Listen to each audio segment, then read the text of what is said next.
हो क्या गया? इस तरह क्यों पेश आ रही हो? दारिया अब भी हमारे आसपास क्यों मंडला रही है? जो कुछ उसने किया उसके बाद उसे करीब भी नहीं आना चाहिए था।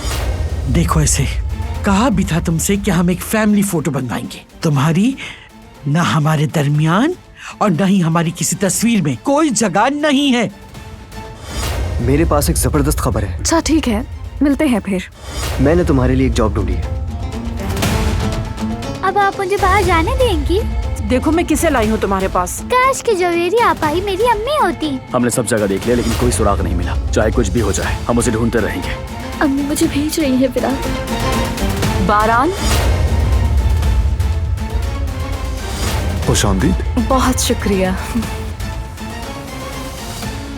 वो कहानियाँ अधूरी जो न हो सके कि पूरी, उन्हें मैं भी क्यों सुनाऊं, उन्हें तुम भी क्यों